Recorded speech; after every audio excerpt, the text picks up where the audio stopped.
everybody, and welcome to this week's instalment of In Conversation.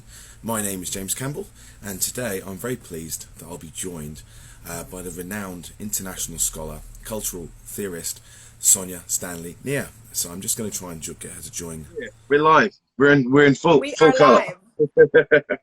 Well, thank you so much for joining me today. And it's a pleasure. No, I'm glad we've been trying to catch up with each other for a while, and here it is. We're managing to do it via Instagram Live now. I just want to thank everybody else who's joining us for this In Conversation today. It's a real pleasure to have Sonjah joining me, the renowned cultural studies scholar, expert on the Caribbean, all things Caribbean. And we're just going to have a bit of a general chat today, talk a bit about the work that you've been doing, a couple of your books. And I just want to say to everyone out there, if they have any specific questions, just drop them in the chat and we'll try and get through them as well. But I assume you're calling from somewhere in the Caribbean. Whereabouts are you calling us in from? Absolutely. I live in Kingston, Jamaica. Kingston has been my home for over 20 odd years. And I'm in the cool hills of rural St. Andrew, the parish of St. Andrew. And how's life over there these days? It's actually a little overcast now because we're on a sort of storm watch. I think we've got the same weather front here in Brooklyn, to be honest with you. We've had a we've had a massive heat wave. It's been exceptionally humid. It's very swampy, as they say in New York. And yeah, now we've got the big storms coming in for the 4th of July weekend. So yeah, I think it's going to be a bit of an interesting one. So you're kind of out there in the sticks a bit. Yep. I actually love it. It's you know, just I wake up with green all around me. It's really cool. If it gets really hot here, you know, the rest of the world is sweltering. So I'm really comfortable. You know, wherever I move to, I put in a wonderful garden. So I've been planting lots of stuff, and yeah, I think it's really good to have spaces to, you know, extend your mind beyond academic work, because you know, yeah, my life is academic work. Well, I mean, I've been peeping your Instagram, and I do see all these pictures of you out in the wild, in the wilderness, and it does look absolutely stunning over there. Do you consider yourself more of a country person or more of a city person now? It seems like you've got the best of both worlds. That's a really interesting question, James, because you know, I don't think I could live without a city. I am a city girl, but I'm a country girl at heart, and I actually was born in the country. So I grew up in the parish of Hanover. And I, you know, was always sort of on the border. And I consider myself totally in balance between what's rural and country and what's city and cosmopolitan. Yeah. And I certainly do consider myself a cosmopolitan as well. I've actually counted the number of countries I've been to. So I've been to 48 countries and about 96 or so cities. That's a pretty impressive list. And out of those countries, any of them stand out to you? Yes. Any highlights? There are 3 that are my top favorites. Okay. I'd say Australia. Okay. Yeah. I really love Japan. Yeah. And in terms of my soul and what my soul connects to, and what I think my people are there. My people reside in South Africa. Okay. Well, yeah. I've not been to South Africa, but I've definitely spent a fair bit of time in Australia and Japan. A privilege of working in the publishing industry. I've been able to travel around quite a lot to meet with academics like yourself, and it has afforded me an opportunity to visit a lot of different countries. I definitely have lost track of how many I've been to, and this pandemic has been a very rude awakening for me. I was just completely, just how rude. But we were about to go to several other more countries. I know. Well, I think we were going to meet up somewhere in Europe or somewhere in America or something before everything got cancelled. But no, I think it's interesting because I actually feel the same way. I think Japan I thought was fascinating and very different to what I expected actually. So because it's a place which is kind of like comes with all the stereotypes perhaps, and I think I was really surprised, and I had a really interesting time there, and there was lots of different aspects of the culture that I didn't expect, and it was a really interesting place to be. And then Australia again it's a brilliant place for academia, but I think again it's a country which is really interestingly in balance again between being super metropolitan and cosmopolitan, but then that being really just a ring and then it being such a rural place, and such a beautiful natural place. I love them both, and I have great friends in Australia, for example. When I go to Australia, I feel very much at home. I'm taken care of. And Japan was, you know, I've been to Japan twice. It's what's fascinating about it for me, well, I should tell you, my first degree is in geography, and I'll probably go back to that, but I've always been fascinated with the world and the earth, the planets, you know, so traveling was a natural thing for me. And my parents allowed us, you know, very early travel from we were, you know, teenagers. From I was 12, I was traveling out to Jamaica. But Japan is fascinating because, of course, it spans all of the climatic zones in the world. There's tropical, yeah, there's tropical as far south as Okinawa. Right. And there's what's, you know, quite Arctic in places beyond Tokyo and so on. And of course, you know, just the population size for all of these, you know, hundreds of islands. But most importantly, there are all of these issues, including the occupation of Japan by the United States, you know, the tensions around tropical islands like Okinawa. And then, of course, you know, the beauty of the natural landscape, the hot springs. It was just awesome. Well, I mean, I was gonna ask you what you've most missed during the pandemic, but I'm kind of getting the impression it may have been travel. My suitcases are wondering what's going on. Yeah, I know. Well, yeah, I think I spent about 4 years where I just didn't unpack my suitcase. It would just be turn up in a place, go to the dry cleaners, get some clean trousers, you know, and then crack on to the next place. So yeah, it's been a definite a steep learning curve, and of course changed how that we all work within academia. And look at us now. We're on Instagram Live. Who would have? I know.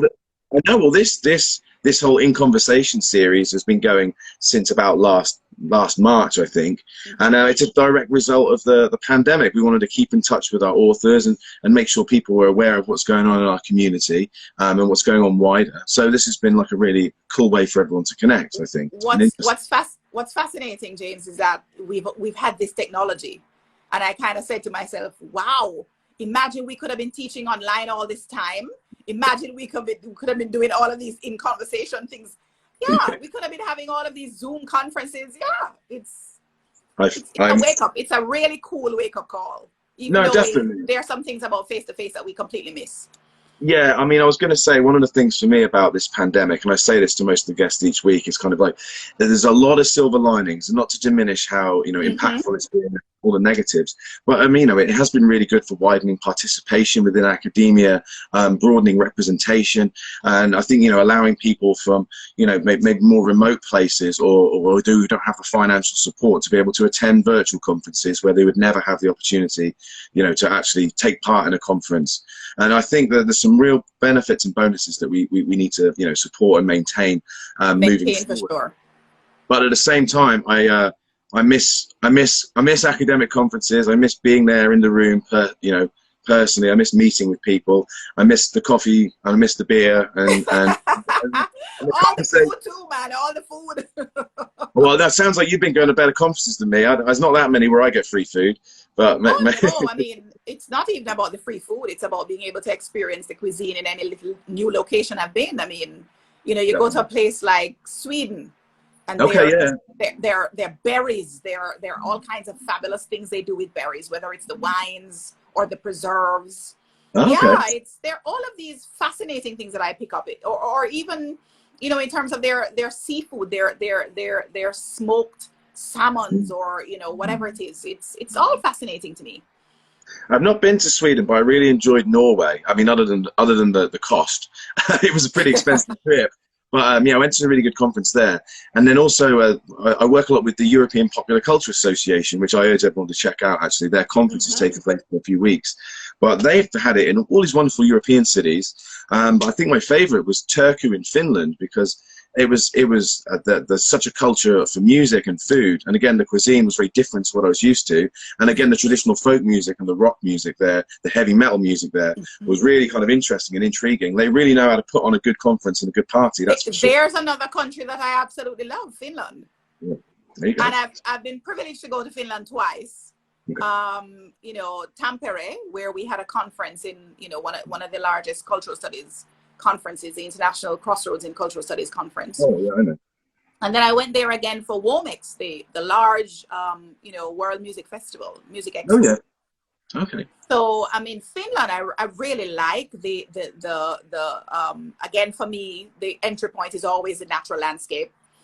All of the water bodies, you know, the lakes, really great place. Like and of course, saunas.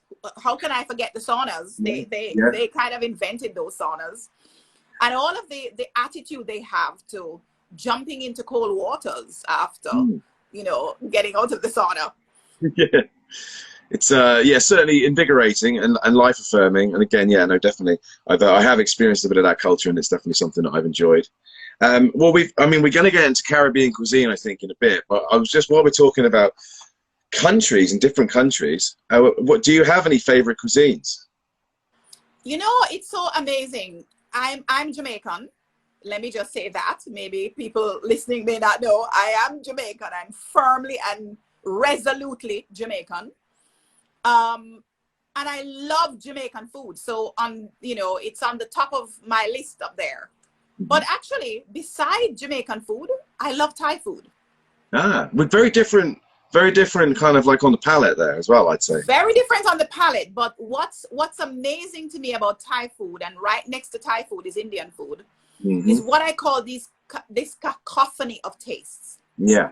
You know, it's just the blend, the mixture, the coconut, the peanuts, it's really amazing. And that's sweet, sour, salty. Yeah, I mean, I love with Thai food. It's the sweet, the sour, the salt, that kind of almost like umami, the Japanese would call it, I suppose. And the spice, then the chili, the heat. Yeah, no, delicious stuff. Yeah. Well, it's interesting because I don't know if you know this. I don't know if our audience knows this, but Intellect, our headquarters is in Bristol in the United Kingdom. And I mean, I'm sure you've encountered Bristol in various parts of your scholarship.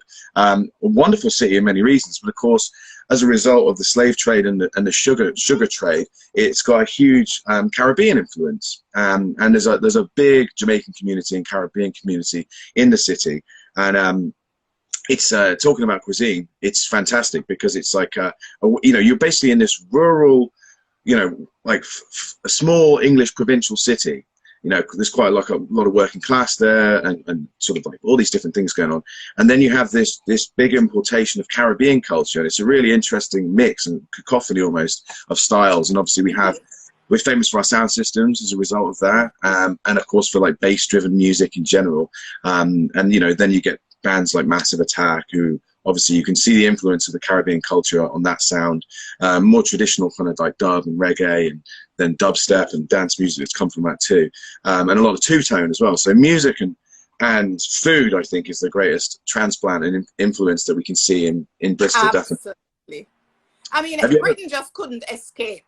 The UK just couldn't escape the influence of the Caribbean.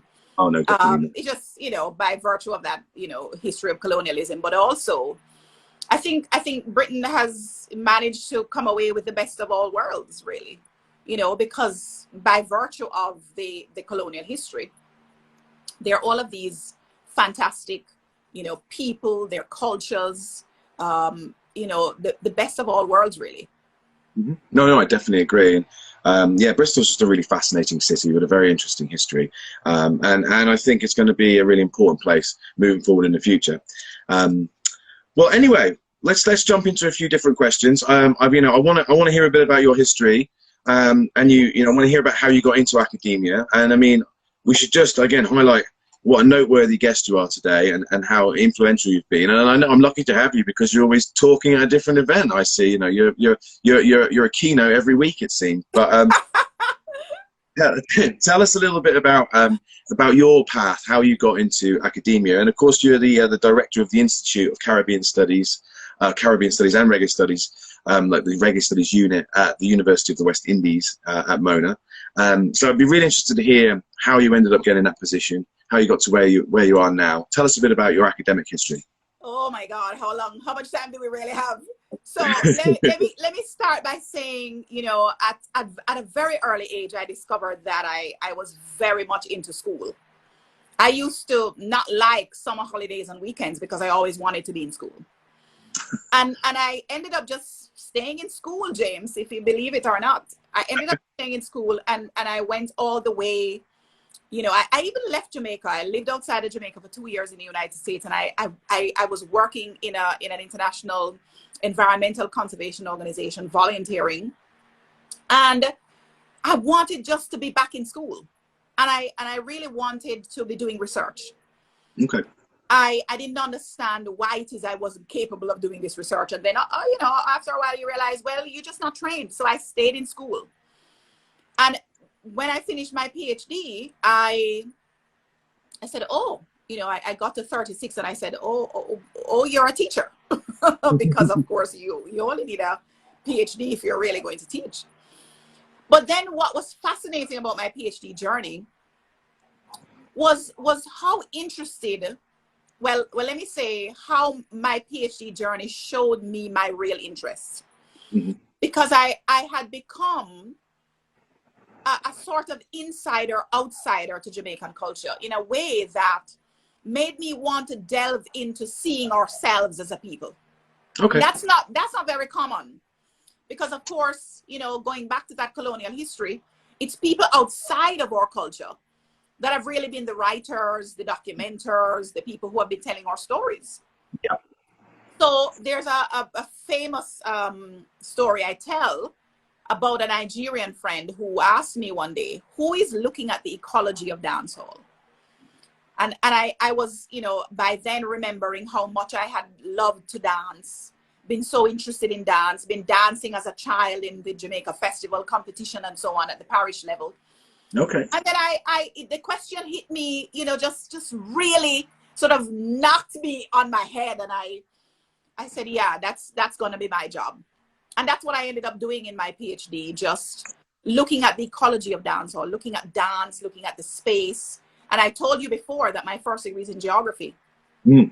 And so the space was a natural sort of outgrowth of my academic journey, looking at how space is used, looking at how space becomes a thing of personality by virtue of performance. And I coined the theoretical platform, which is performance geography. Nobody was putting those two words together before. And so performance geography defines my academic work. And if you stay in school and you start on an academic journey within a university context, then at some point you're going to be given administrative work to do.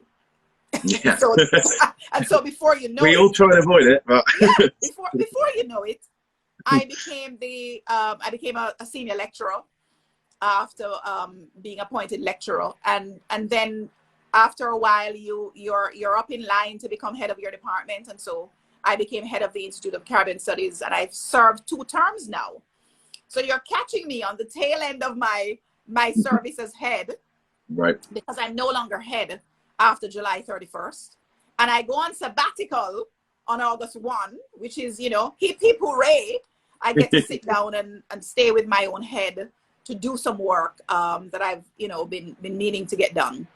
So that's pretty much, in a nutshell, my academic journey. Okay.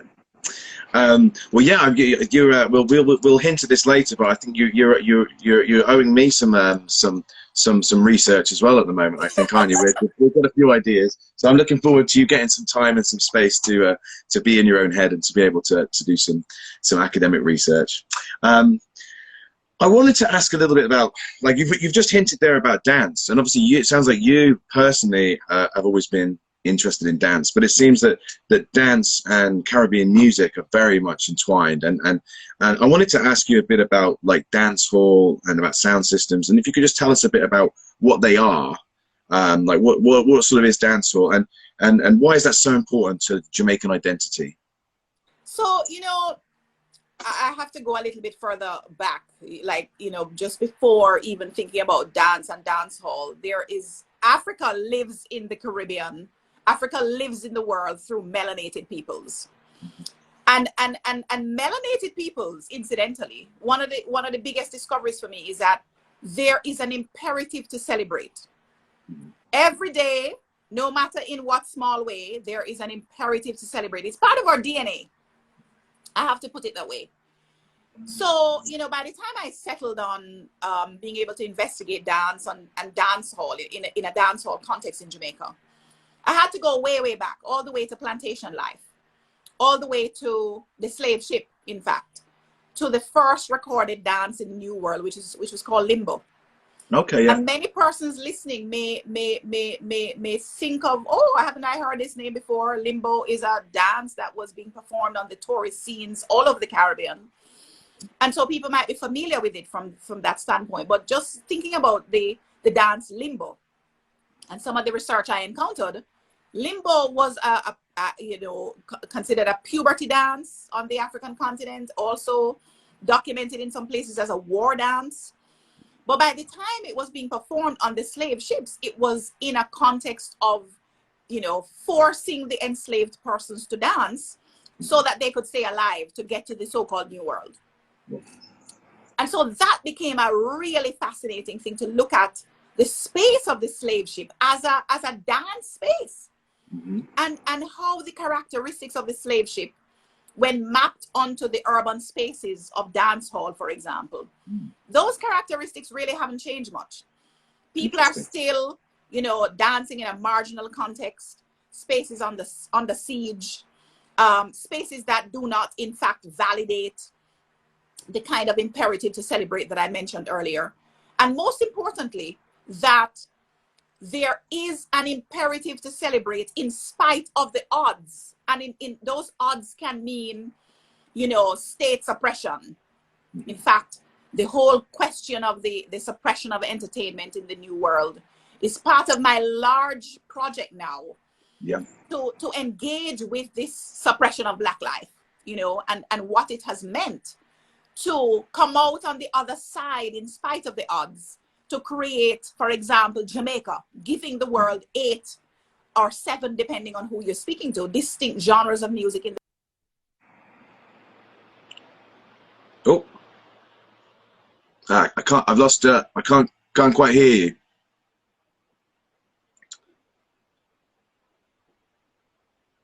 I don't. I can't. I can't hear you, Sonjah. I don't know if anyone else out there can. Well, no. Let me see what we've got here. Okay. I've lost you. Can you hear me? We've got technical issues. Let me see.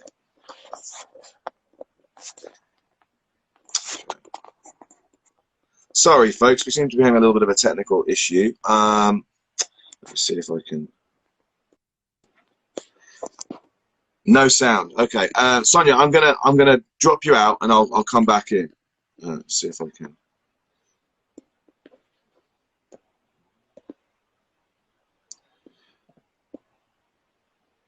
Sorry, guys. Classic Instagram live.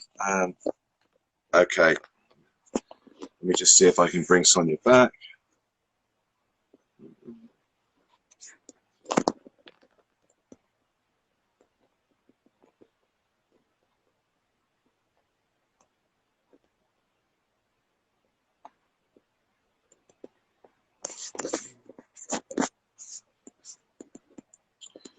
Okay.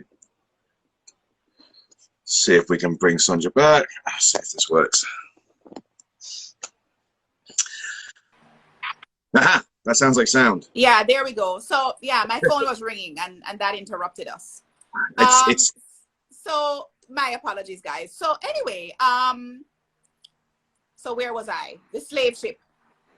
So that was really crucial for me to be able to map the characteristics of the slave ship as a space, comparing it with the space of dancehall, contemporary dancehall. And so I went all the way back to the 1950s in terms of contemporary dancehall, looking at sound system culture, the history of how sound in Jamaica has been amplified, and that being a really crucial innovation, which has been one of the gifts we've given the world. So we can call names like Headley Jones, who was very much there the innovation where sound was amplified, and producing those boxes that became the sound system apparatus. And so sound systems are really, you know, towers of speaker boxes, amplifying sound, amplifying music, as distinct from noise, incidentally. You know, some people have used the pejorative word noise, which I've now said, no, we can't call the music that we have given the word noise. It's sound. And so when you think about, you know, mento as the very first indigenous musical form out of Jamaica, then beyond mento, you know, ska, rocksteady, reggae, dancehall, dub, Niaah bingi, which has been very, you know, instrumental in terms of Rastafari and the development of Rastafari culture in Jamaica. There are all of these musical genres just out of this one country on the planet. You can't even see Jamaica on a map.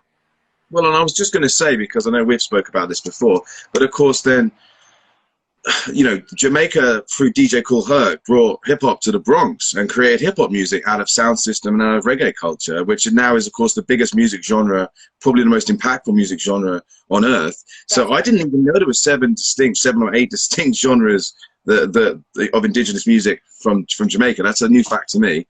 But yeah. And you've just mentioned, you know, hip-hop as one musical genre that has been influenced by Jamaican music. There are several others. We could probably count 60. Well, yeah, punk, I suppose, definitely. That's right. Grime, garage. They're all, many of them. Definitely. Reggaeton, Bangra, Makossa, Fuji, Afrobeats. We could go on and on and on. And in fact, there is no genre of music created since the 1960s that has not been influenced by Jamaican music. I mean, you just have to look at the kinds of collaborations. Kwaito in South Africa. There are all kinds of musical cross-fertilization episodes. I talk about the World Wide Web of music. Right. And any particular genres that you most like, or do you kind of listen to everything? I'm open to everything, but I certainly don't listen to everything. But you know, in the same way I could answer the question about food, it's the same for me. Jamaican music is really in my heart. Mm-hmm. And I grew up in the 1970s. I'm giving away my age now. I grew up in the 1970s. I grew up in the 80s. So a lot of disco, pop music, very much there. I have my favorite artists. You know, I'm a Madonna fan. Mm-hmm. I'm a Whitney Houston fan. I'm also a child growing up in the era when I was listening to my parents' music of the 1960s.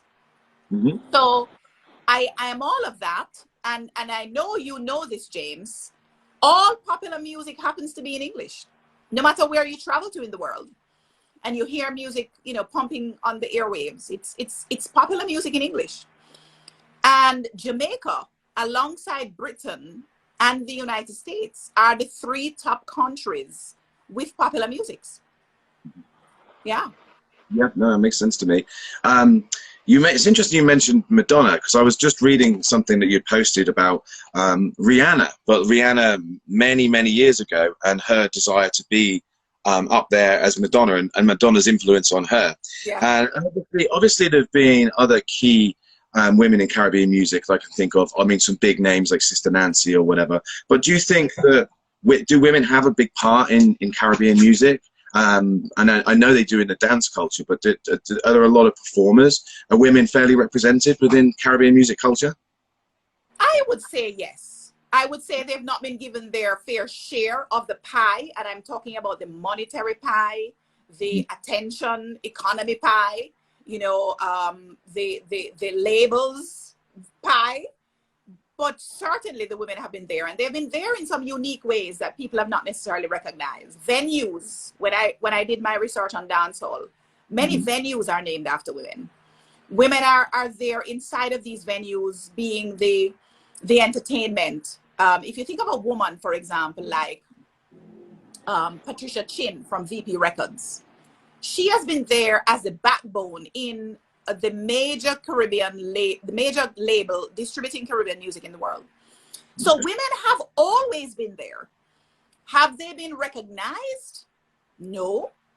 fully recognized fully, no, but certainly they've been there. And I think that's something that we certainly have to do much more work on. And that's why, you know, my latest book, Dancehall, A Read on Jamaican Music and Culture, it certainly has a section in there dedicated to gender. And there are scholars who have been dedicating their own time to making sure that that aspect of the culture is documented. Carolyn Cooper, you know, Donna Hope, you know, people like Imani Tafari Armour, who have, in her book, Blood, Bullets and Bodies, certainly, you know, made an inroad in trying to document how it is, even in the context of Rastafari and the relationship between Rastafari and dancehall culture, for example. The communities there, these are the same communities that people exist in. So there's work that has been done, and there's much more work to be done. Okay.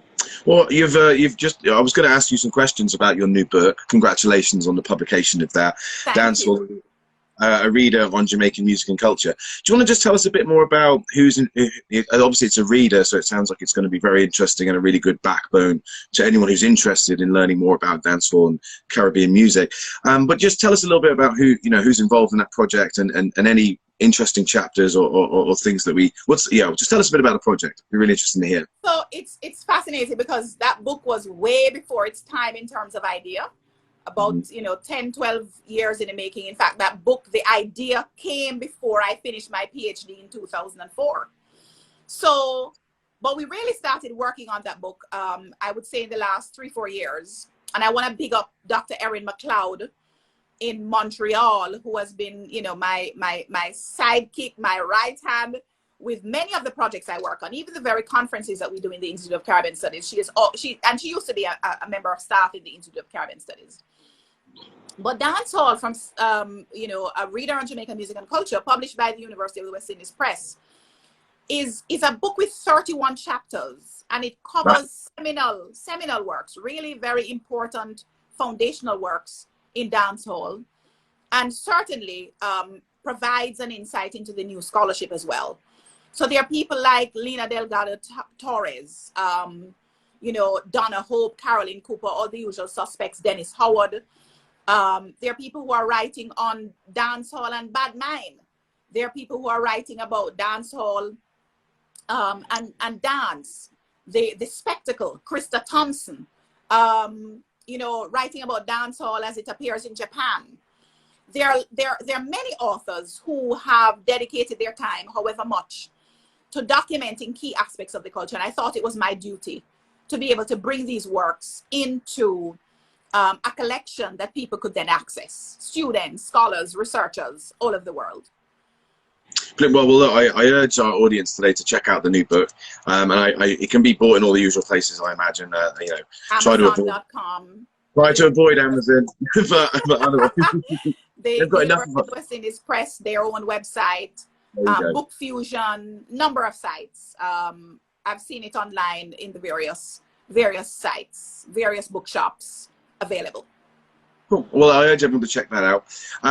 While we're talking about dancehall, though, there was something else I wanted to ask about. Really, would you consider it really a form of protest? Is it like a protest, like part of the culture? Because I know that traditionally there's been some major clashes between the authorities in Kingston and other Jamaican cities and people practicing dancehall or like the sound system cultures. I know there's been a few kind of like historical clashes. So yeah, do you consider it really a protest form, or is it a form that affects change, or is it more celebratory? Just how do you perceive it?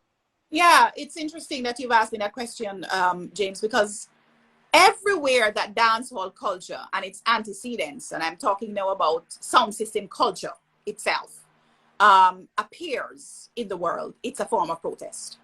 It's a form of resistance. It's a form of resistance in the context of the status quo. And if you think about what I said earlier in terms of, just the suppression of Black life that has characterized entertainment culture in the New World, you're talking about, from as far as Brazil to South Africa, to the UK, to Japan, wherever, women and men tell you about the ways in which dancehall has operated as a liberatory enterprise for them. And I can even quote the quieter stars in South Africa that I interviewed. So not just dancehall in Jamaica now, but wherever dancehall has or sound system culture has been present. India's Reggae Revolution is a very interesting documentary that Al Jazeera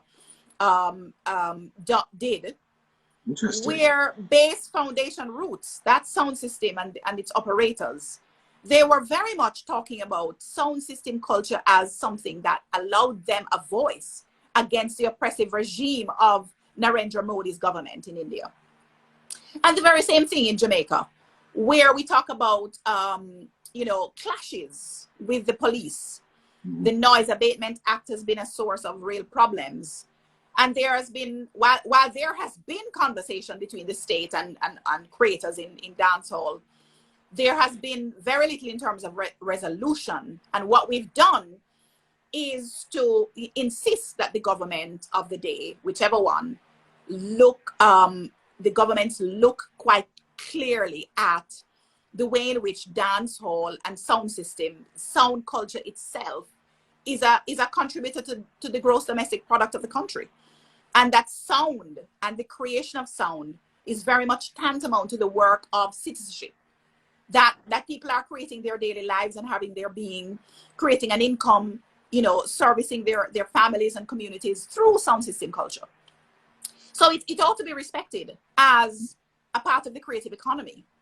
And so it's a form of resistance by virtue of the fact that people use it as a way to make statements to governments, make statements on an international level, to really have their way and be in the world as citizens in their own right. Not to mention the way in which in Japan, women have been really a very conservative set of the conservative gender. And just by virtue of the kind of dancing, what they call reggae dancing in Japan, women have been able to have jobs and income, make statements about, you know, their own lives and their bodies.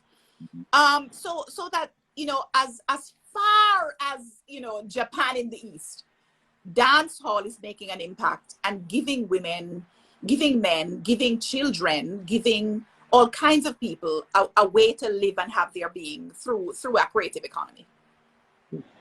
That's really interesting. I had no idea that there was such a big dancehall culture in India or Japan, and that really does show like the reach, I think, and the impact. And that's really interesting. And in addition to, thank you for joining us, Tepe, one of my Japanese students. Oh, there we go. So, certainly, Japan perfect. being a place impacted by dancehall, and certainly a form of resistance for women there.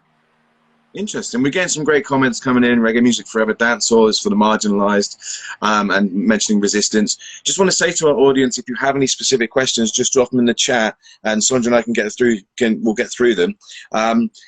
Well, as well as resistance, I wanted to talk a little bit about performance as well, because and we've alluded to just the dance component, and I think I just wanted to talk about the role of performance within dancehall in particular, and I understand that maybe do you still participate? Do you practice? Do you dance yourself? Do you still attend? So I did hear that you were taking part in some kind of challenge. I did see something on. You were going to mention that. So, I mean, my video is going to be dropped, okay? I'm going to do a fringe challenge of the Go Down There song challenge, right? That song is so amazing. Big up Spice, Shaggy, and Sean Paul. I think they've made my summer. But yeah, let's get back to that question about performance. So yeah, I'm a deep participant of dancehall. I dance myself. I love to dance. I love dancehall music. It's something that wakes me up in the middle of the night if I hear it on the radio. And it's so much a part of what moves me as a human being.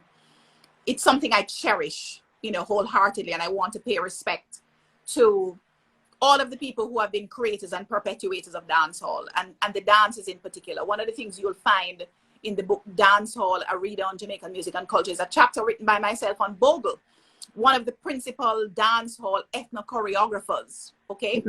Someone who had been credited with developing 18 or so dance moves. And I want to big up Bogle. There are all kinds of challenges in our culture, Jamaica. You know, we suffer from things like, you know, just a propensity towards crime and violence. And that's something we have to admit as a people. That there are some challenges, not that these challenges don't exist anywhere else, but in Jamaica, a small country of 3 million people, we ought to be able to control, you know, crime and violence. And so Bogle met with a very untimely death. And there are so many of our creators who meet with this kind of untimely death. But certainly the performance lives on. And it's something that, you know, I will just repeat what Bogle said to me in an interview, that dancehall as a practice, as a performance practice, kept him from a life of madness.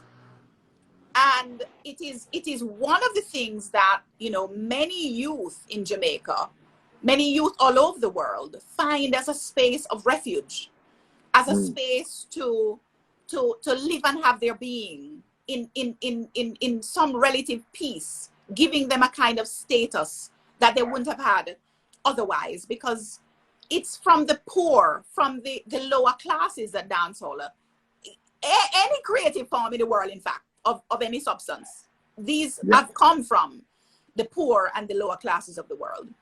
Yeah, I will repeat something that the artist John Cano of South Africa said. He said, you know, if it's not created out of struggle, it's what is it really worth? John Cano said, a lot of what we have as creativity in the world is out of struggle, is out of circumstances of struggle, and I really do believe so.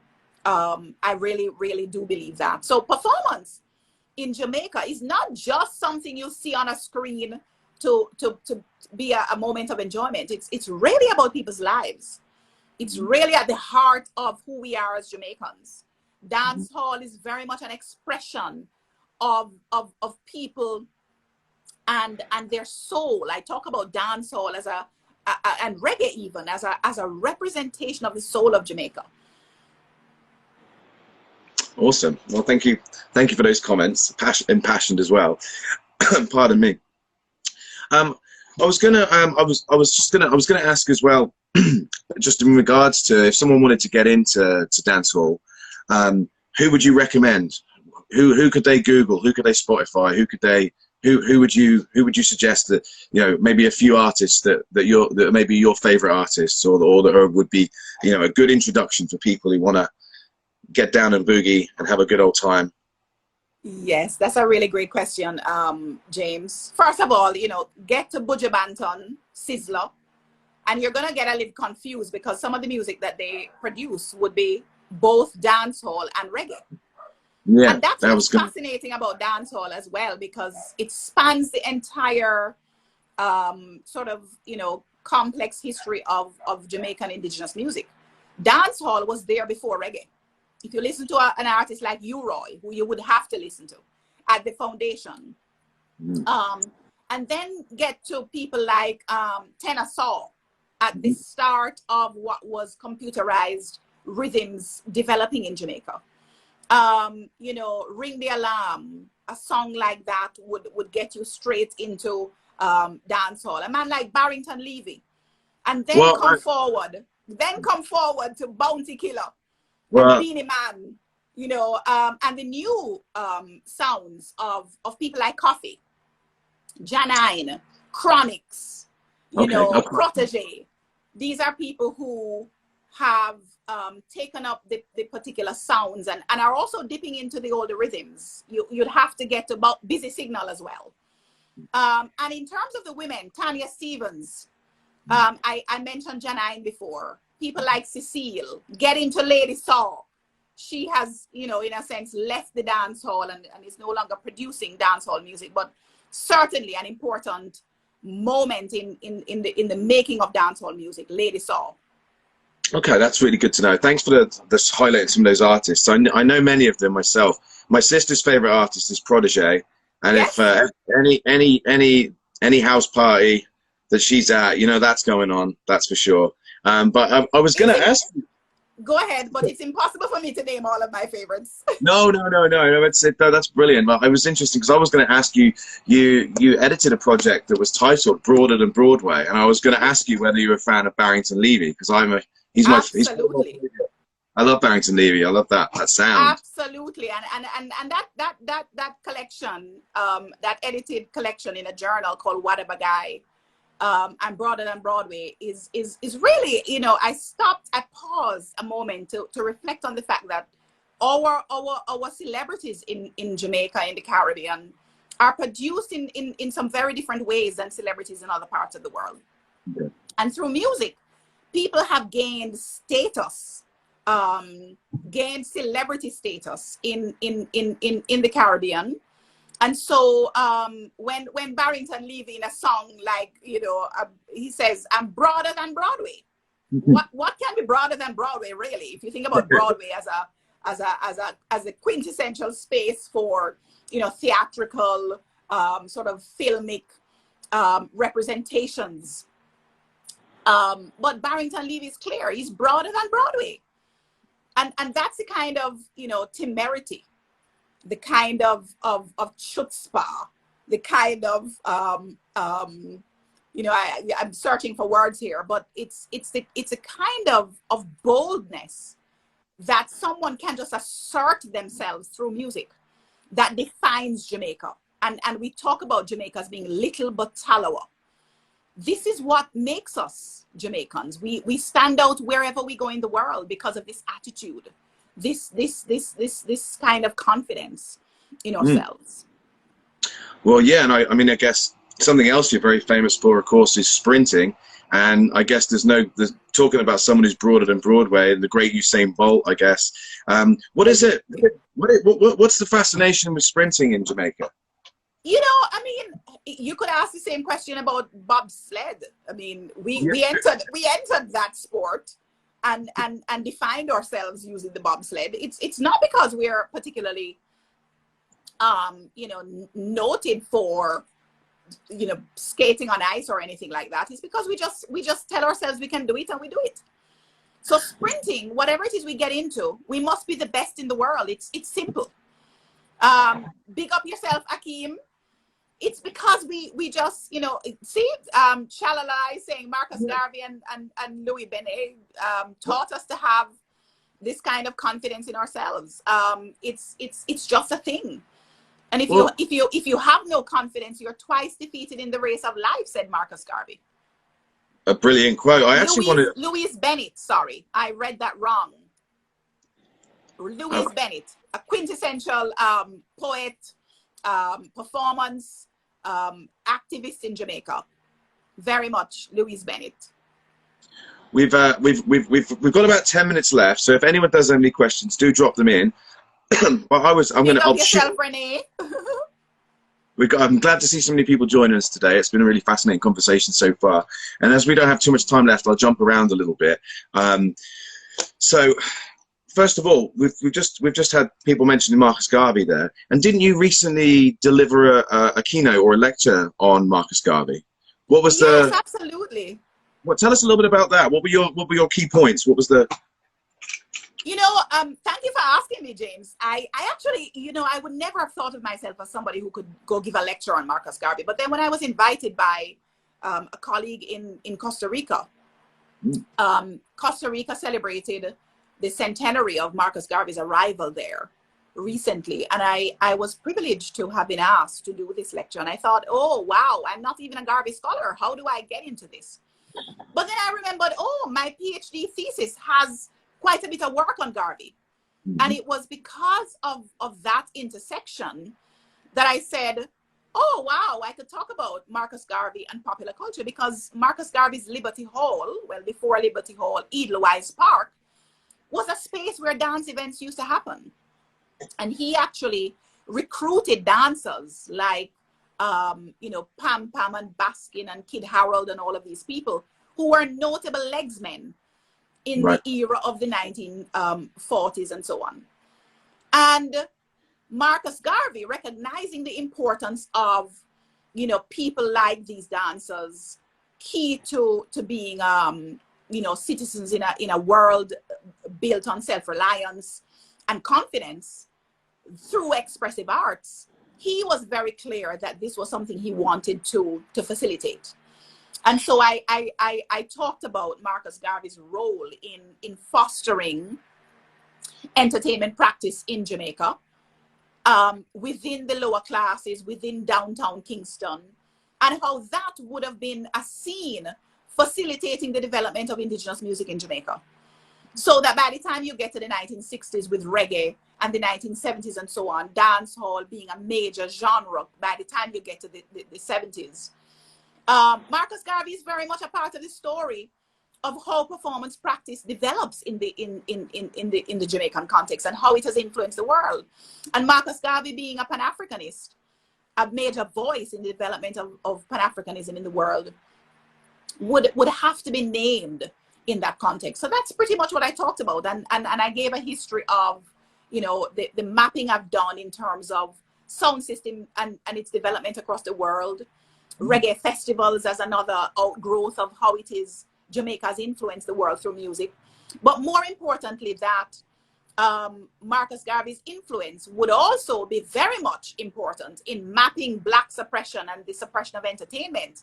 And in spite of that suppression, we are victorious in being able to influence the world through music, and popular music in particular. Very well put. I can see why they invited you to give the lecture. That's really interesting. Can anyone get hold of that? Is there a recording, or are you going to produce? There is a recording. If you go to the Catedra site, Costa Rica Costa Rica site on Facebook, it's there. The lecture is there because it was a Facebook Live broadcast. So it's there on Facebook Live, and I've watched it myself. I kind of went back and looked. Okay, what did you say here?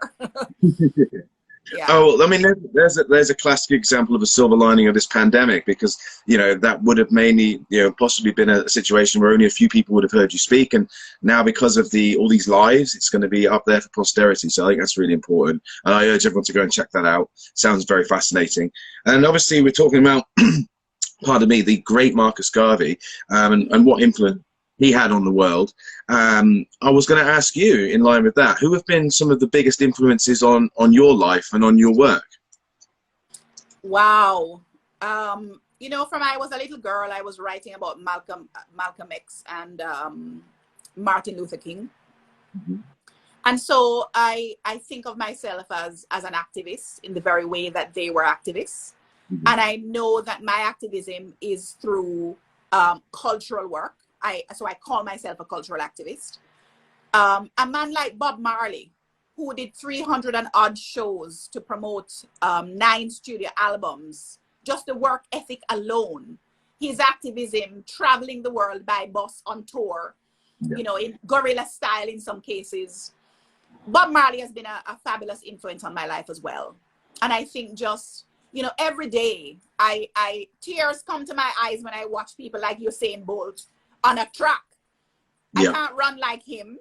I can't sing like Bob Marley. You know, I'm not a musical artist, but I certainly am going to try my darnest to write and record for posterity and for researchers and students all over the world, that they know about Jamaica and what Jamaicans have contributed through music. Excellent. Well, you've mentioned Bob, so I've got to ask if he's such an influence on you. Any particular favorite tracks? You know, James, I will never forget the moment that I heard the song, you know, with Wine Press. The song where he talks about living on a wine press far too long. Rebel, rebel, rebel. Yep, that's one of my favorite Bob Marleys. I think for me, mine's a bit more of an obvious one, but I love Wait in Vain. It always brings a tear to my eye. The other one for me is Stir It Up. It's the most erotic of his songs for me, and I really love it. It puts me in a fabulous mood when I hear that song. No, that's a beautiful song as well. Yeah, and a tragic loss to the culture and to the world, of course, Bob Marley. But great that we can just talk about it now. I can see there's a couple of questions coming from our audience, so I'm just going to check those. What do we have here? So what is your take on the evolution of dancehall? Sorry, it's hard to see this, where people like Shaggy, etc., have claimed dancehall has become a sing-along rather than a dance-along form. Do you believe, sorry guys, it's very hard to see it. Do you believe the dance, I can't quite read the end of that, but does that make sense to you?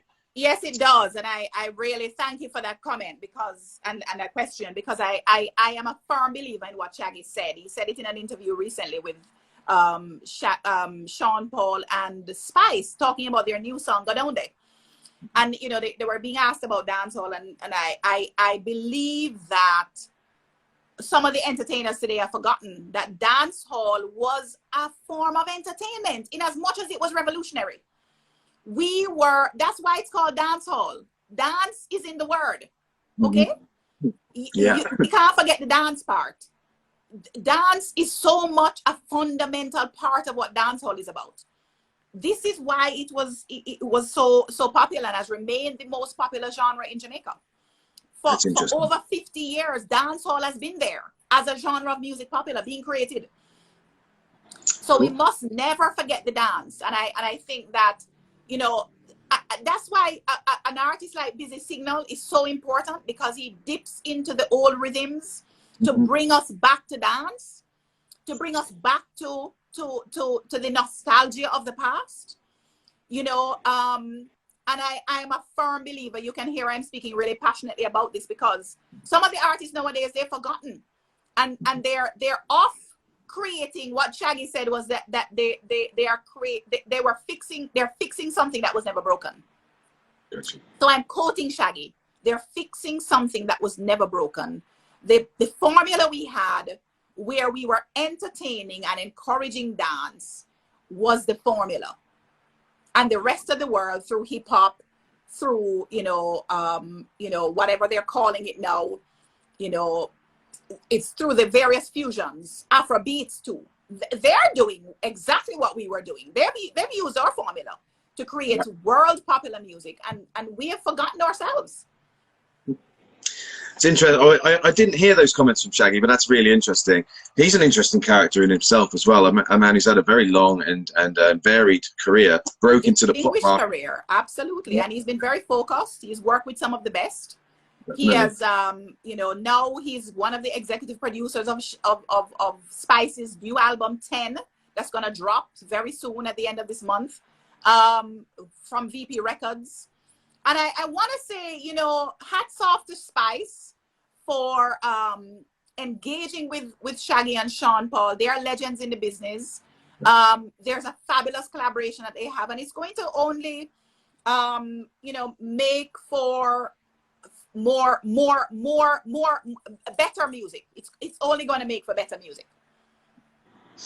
I was just thinking, it's just a bit of a tangent, but obviously we were mentioning Bob Marley as well, but I was just thinking about the influence of Damian Marley, his son, obviously, because one of the few, I mean, just thinking about, he is like the go-to guy to have a big collaboration with, and obviously like very few people have worked with, say, Nas and Jay-Z, and like the very few people, he's like one of the few people that people, you know, they call up and it's like, we need that guy. He's the voice. And again, another very distinguished career.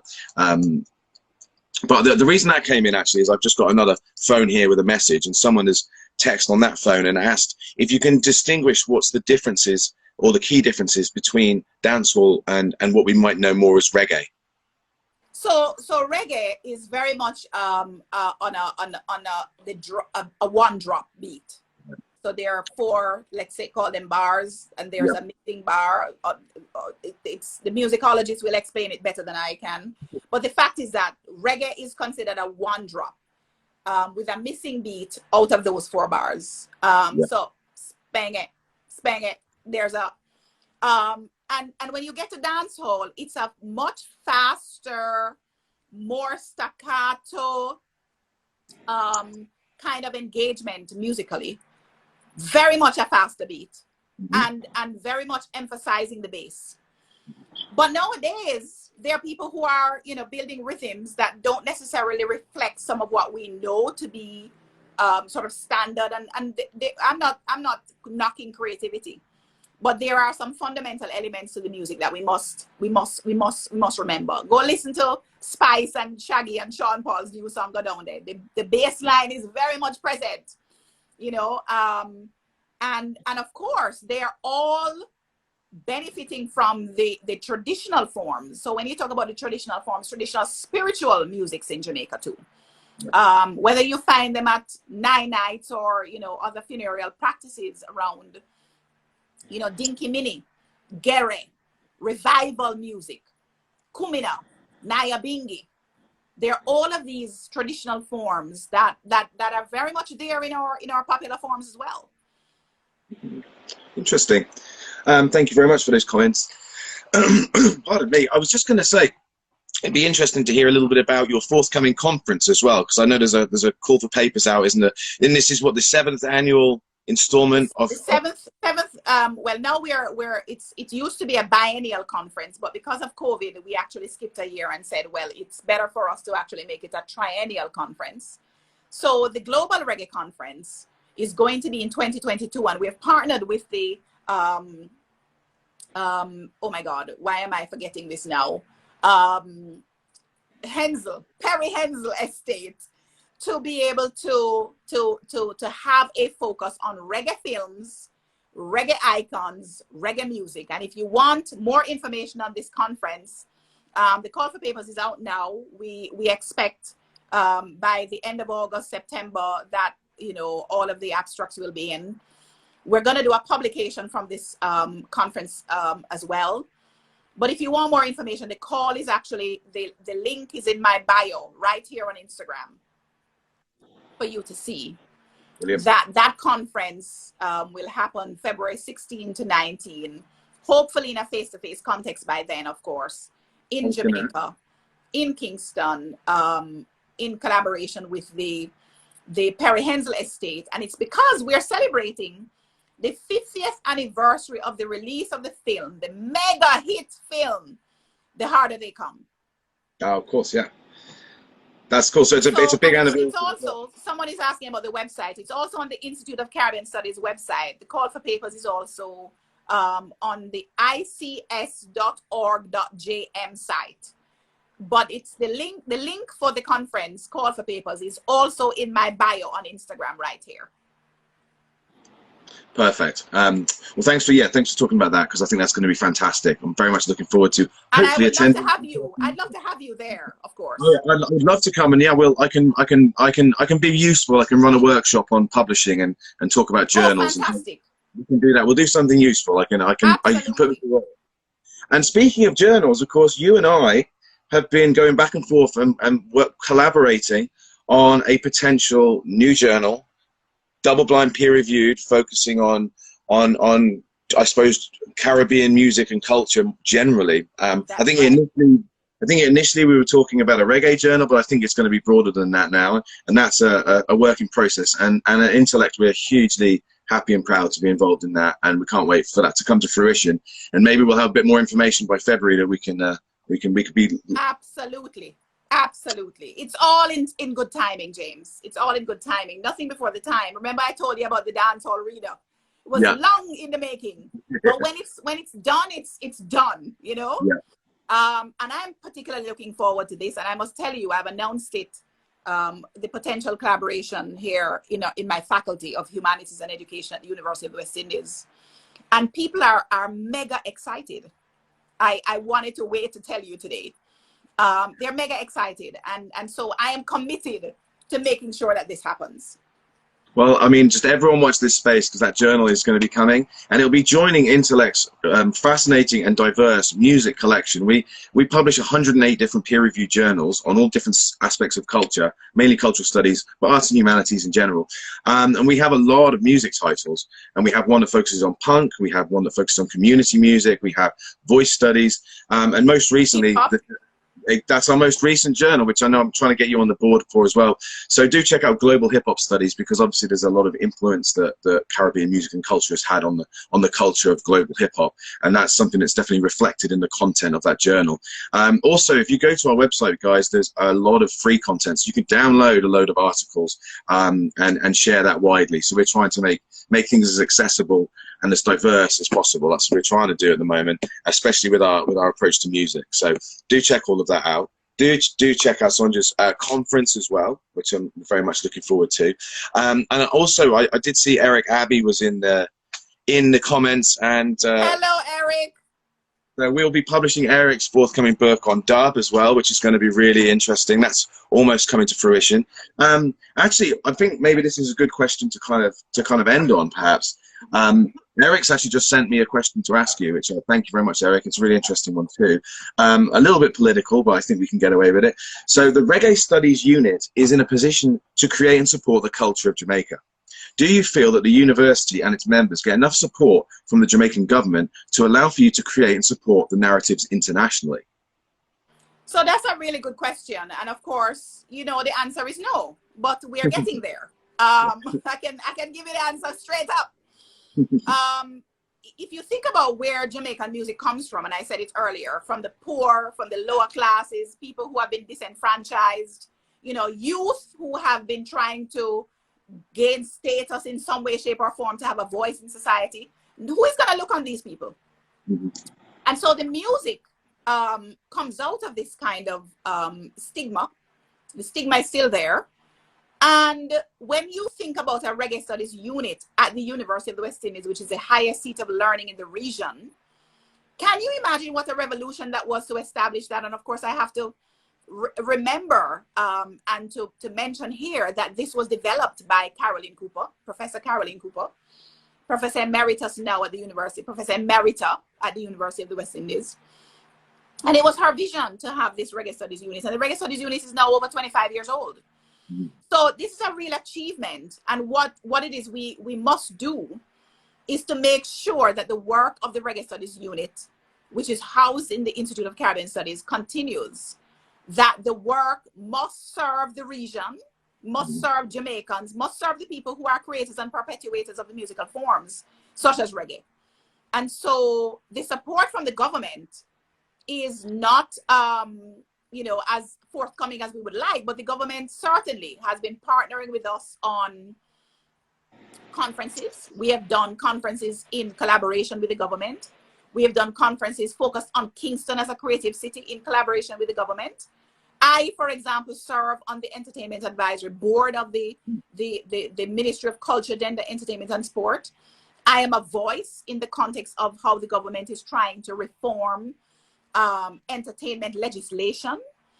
I am also a voice in the context of how the government is trying to even come out of this pandemic and to reopen the entertainment sector. So, and there are more of us who are serving Jamaica and serving the university in the same light.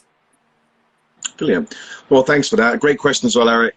And I was going to ask. You've alluded to all these many roles, and I know why you must be so busy, because you wear about 10 different hats. But you're probably a celebrity. 20. Yeah, there you go. I'm a mother as well. A glutton for punishment, as we say in England. But you know, you wear all these different hats. You're obviously a government advisor. You're a celebrated author and a very important scholar, globally renowned. So I just wanted to ask, maybe finally, do you have any advice for anyone who's an emerging scholar, who's starting out on this rocky road to academia? You know, there are two things I would want to say to an emerging scholar. One is go to conferences. Collaboration and networking is very important to your career. 100% Find your way to every conference. Make sure that you are going to conferences, you're presenting papers at conferences, and you're turning those presentations into publications. You've taken the words out of my mouth. That's literally that's my spiel. It's like I paid you to say it. Absolutely. So go to conferences. The conference is the first thing. Identify the conferences. And if you're a traveler or love to travel like myself, find them in all parts of the world. Go to conferences, present papers, convert those papers into publications. And then the second thing I wanted to emphasize is the collaboration. And the collaboration is something that will come out of networking at conferences, but more importantly, the collaboration can lead you into making sure you get grants for your research. So global collaboration in terms of grant writing for your research, find your way into some projects, find your way into some grant writing. It's one of the most liberating things as an academic to be able to identify funding for your work. I mean, that is the best advice I think anyone on here has ever given. That's just these are the two fundamental keystones of my workshops and my presentations when I'm working with academics and delivering workshops on how to get published. I always go into this, and the first thing I say is go to conferences, because that's that's where you're going to network, you're going to meet people, you're going to collaborate. And of course, that's where publishers and journal editors are, right. And they're out there desperate for content. That's and how I got published. That's how my first publications were achieved. Conferences. Yeah, 100%, and that's how we do most of our commissioning, is at conferences. So anyone out there, Sonjah's advice is perfect, on the money. So thank you very much for that. Well, that is definitely all we have time for. So do you have any final comments or anything you'd like to highlight? Just to say that, I want to, thank all my students. I see some of them have been on this live. They are, very much at the heart of who I am as an academic. It's all about giving back. You can't be an academic for yourself. It's like having culture in your bedroom. It just doesn't work. You can't be an academic in your bedroom by yourself, and it's really interacting with young people to give them advice, to mentor them, to just to kind of allow them a step up and forward in their own journey. That's been a very important thing to me. And I think I'd want to encourage the young people listening that at no point must you lose the drive for sharing your knowledge and for imparting the things that you have learned to other people. That's one of the things I am never, ever, ever, ever going to stop doing. I share everything. Brilliant. Well, no, I think you're being collegial like that, and that's perfect. We need more people like you in academia, that's for sure. Well, look, thank you so much for joining me. I really appreciate your time, and I know how busy you are, and that's been fascinating. I'm going to go and get back into some Barrington Levy, and I've not listened to Sizzler for ages, so definitely going to check out some Sizzler. Sizzler's massive in my hometown of Bristol, so Sizzler is massive. I love him. Thank you so much, James. This has been a real pleasure. I have to skate out of my house right now and get some things done on the road. But yeah, it's been a real pleasure, and we must do this more often. No, definitely. I'd love to have you back on one of these things, and we can definitely do that, and we can talk more about that forthcoming journal as well, which I'm super excited.